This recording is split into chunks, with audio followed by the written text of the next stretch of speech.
Hey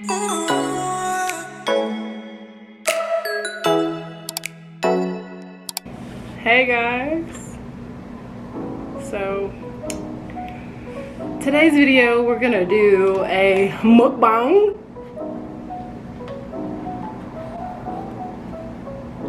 You didn't like that? You said no. But yeah, so like I mentioned earlier, I asked the community family members on Facebook and they gave me some questions. So I'm about to get our seafood out of the oven and then I'm gonna show y'all what we got. And then we just gonna answer questions and eat our food. Yep. Okay, so his is crawfish and potatoes and eggs and a little corn. He don't like corn, but we couldn't get sausage in there because we don't eat pork. She got some crab and some corn and some potatoes, and it looked like some crawfish in it too. So yeah, she's not gonna eat all of this. She's gonna eat like 2 or 3 of them and then save the rest of it. So yeah. So y'all, I got this Sprite lemonade mix. I don't know. I've been on my head for some type of flavor for like the past couple days. So I'm tired of drinking. I always drink water. I'm a water drinker, but I really wanted some juice. Okay, we got these bibs too. Let me take one. You hot? Yeah, a little bit. You hot? You nervous? No, it's just I've been moving around. Okay, so here you go. I'm gonna tell y'all a funny story about the juicy seafood. So we have this place. If y'all, okay, so right now we in Colorado, right? And so we have this same place, Juicy Seafood, in Little Rock. So what? We have this same place in Little Rock, but it's not good. When I tell you not good, I mean not good. It's like, but I came down here and I was telling him, like, nuh-uh, we got one of them places back home and they not good. You need to go to the other place and yada, yada, yada, right? So then he like, no, let's try it. I'm like, okay, we could just try it. Let's just see. Man, I went up in there and that food was slapping. Them crab legs off the chain, lobster tail busting. Like, I was like, dang. They had the boiled eggs on deck. I had like 4 of them things. So good. So fast forward, we go on like a little date night, probably like a couple weeks ago, and I'm thinking all day, the day before we went on a date, he was like, I might take you somewhere. And I'm like, oh, where are you gonna take me, you know? Now, I love me some seafood, so I'm instantly thinking I'm finna go to Juicy Seafood. I'm like, oh, where you gonna take me, you know? So we stopped talking about it, laughing about it, whatever. So day comes, we in the car, we on our date, we on our way, and I swear to God, he passed Juicy Seafood on the highway, and I was quiet the whole ride, really, because I was excited that I thought that I was going to Juicy Seafood. Whole time, I looked to my left, we passed in Juicy Seafood. I said, where are we going? He said, just ride. I'm like, no, where are we going? We end up going to my second favorite, which is Korean barbecue place. It was good. I had me some good bulgogi. It was buzzing. But yeah, that shit was so funny to me because I'm like, I just knew I was going to Juicy Seafood, but ever since then I've been having a craving, so I thought what better way to have a video and do this with you. So yeah, we're gonna eat a little bit and then we're gonna get into a few questions. Okay.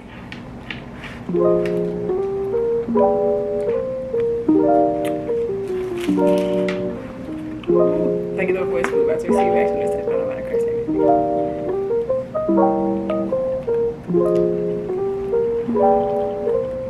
Just like I remember. She be boosted. Seafood is not that good. Asshole.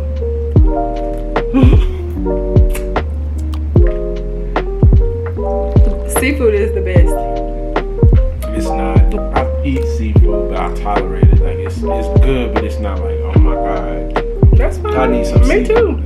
too. I'll be having my days though where I grew up eating seafood. That's how my daddy them cook. That's how they make. I stay in crawfish boils. I stay catfish cookouts.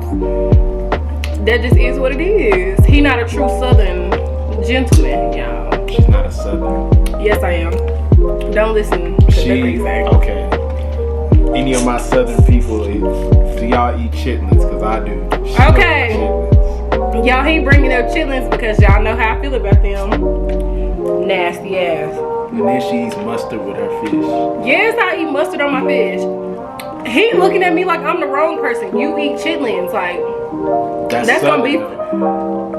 No, that's slavery.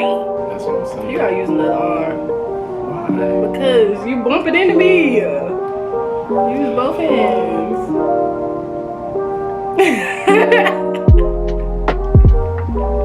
What is that?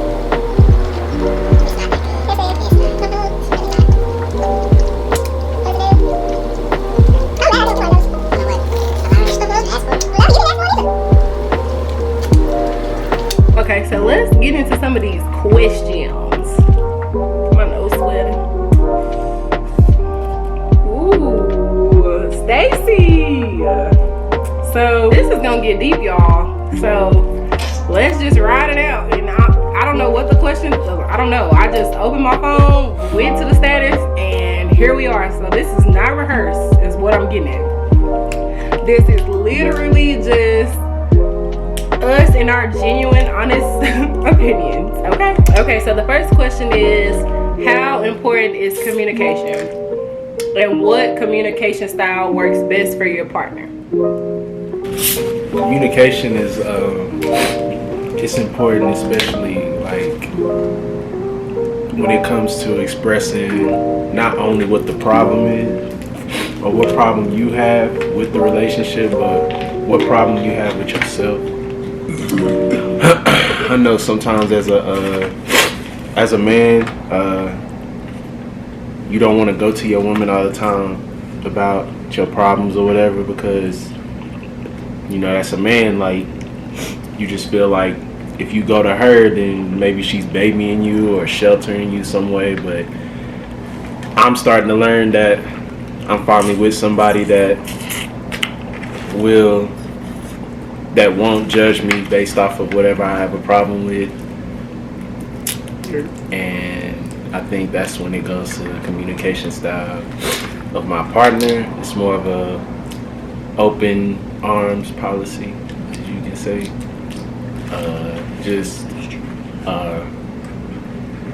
Basically let her know like what's the problem. Let her thoroughly know what the problem is. Don't just, alright, it's this. She gonna be particular. Well, what is this? Who, what, when, where, why? She storybook.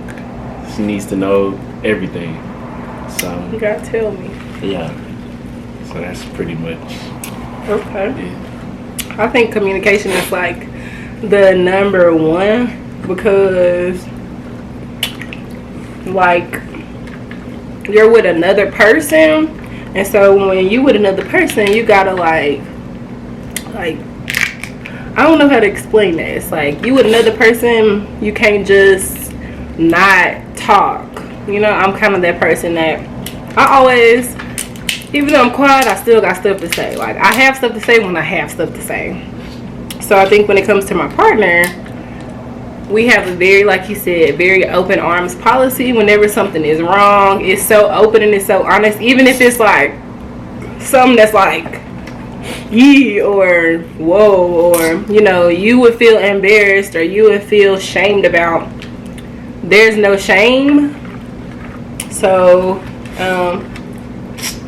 yeah, I think communication is like key, because that'll be some of the like the number one reasons why couples don't last is because they don't know how to communicate. And sometimes one person is communicating, the other person is kind of still in their own way, kind of selfish, if you will. So when you realize you don't have like a selfish like bone in your body when it comes to your relationship, then I feel like communication is a lot easier. She says, thinking long term, are you and your partner on the same page with what to teach and how to raise children? I'm gonna let you go first.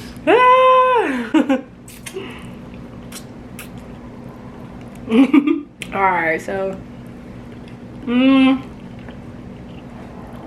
I think we are, for the most part, like, we both understand the importance of being a very kind and loving human being. You can be kind, you can be nice, but we understand the real world. So I think as far as like raising children go, we understand like how important it is for our child to be a good fucking human, first of all, because that's ultimately what we're here to do, be good humans and basically live out the purpose and the will of God. So with us, I feel like we do have the same common like goals and conversations when it comes to us having children and how we want to raise them. We know that we ain't beating our kids. We know that communication is key. We understand emotional stability. We understand logic. We understand financial stability. We understand the things that kind of make that person a good human. So I feel like we are, for the most part. What'd you say? Yeah, but I mean, it's gonna be different. I'm gonna be different because I'm a man. You're gonna be different because you're a woman. Well, of course. So like the boundaries that we set with our child, whether it's we have a daughter or a son, my boundaries with my son is gonna be different than your boundaries with him, which vice versa. Your boundaries with your daughter is gonna be different than my boundaries with her. So I mean, but try to make him or her better than what you were raised growing up. Oh, that's the goal. I mean, I feel like that's the ultimate goal. That's the ultimate goal. When it comes to having children. You know, you always gotta watch who you have your children with. And that's what these beginning stages are kind of used for. You got to figure out, like, damn, what is something that he or she does that really bothers the fuck out of me? Oh my God, that's one of the next things. And it's not like that, like, oh, that bothers the fuck out of me, so no, that's what my it's just like genetic shit. Like, yeah, you like, know that this is gonna be that they're gonna have a characteristic similar to that. So it's just like, will I deal with that or will I not? And that's up to you. I mean, your partner, especially when you're picking a partner. Yeah, and I mean, as a partner, you have no choice but to respect it because you still there. You can always leave. So I mean, yeah. But if you want to be with that person, then you gotta accept that sometimes that just is the way that person is. Like, you shouldn't be going in a relationship trying to change how they feel, what they think. You gotta agree to disagree. You gotta agree to disagree. Like if that's 90% of the time, that'd be the problem. You just gotta agree to disagree. It's not no. Because it's like, why are you trying to convince them that your way is right? That is crazy. That is out of line. Did you want to taste this? No. It's man.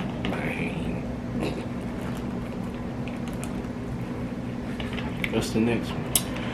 Give me a sec. I just almost died. Okay. Ooh, okay. It says, and you can be so honest when I ask this question, okay? It says, are you and your partner prepared/willing to accept all responsibilities if one of you becomes incapacitated or unemployed? Yeah, but what does that mean? Like dealing with like the trials and tribulations of it? Yeah, like is one ready to step? Like I would just take that as one ready to step up if one becomes unable to do what they were doing before. Because but you got to come back with that question and say, are they ready for it? So what do you mean? When I say are they ready, like, are you willing to let that person take care of you, even though it's not going to be 100% the way you want it to be? But at least it's, A, you have a house over your head. B, you still living and breathing. Like, you have all the basic stuff. You just don't have all the The otherness, the glamour, the glitz, the glamour all at the that moment. stuff. I think just going back to the question, like some people got to make up in their mind and their decision that that's the person that they want to be with. Because if that's not the person you want to be with, no, you're not going to be ready. I think a person has to be willing and wanting to do that. But we made the decision to run this far. You know what I'm saying? So it's like, why wouldn't you? Now I get it was a different story. You became like incarcerated or some shit like that. Like Ray Janae, for instance. Homegirl did what she was supposed to do. I wouldn't have stuck around. I wouldn't have stuck around for a nigga like YFN Lucci. Wouldn't have did it. But for the most part, yeah. So I think that's a good question. How important is fun time / dating within the relationship? I think it's like number one. Alongside communication. Because number two really, yeah. Because communication number one. But if you communicating, you're gonna be going out on dates. So about me, I'm gonna find something to do. I might be a granny during the week. I might go to sleep early as fuck. When the weekend hit, I'm outside. And I be trying to be inside. Yeah, he be trying to be inside because he work out 5 days a week.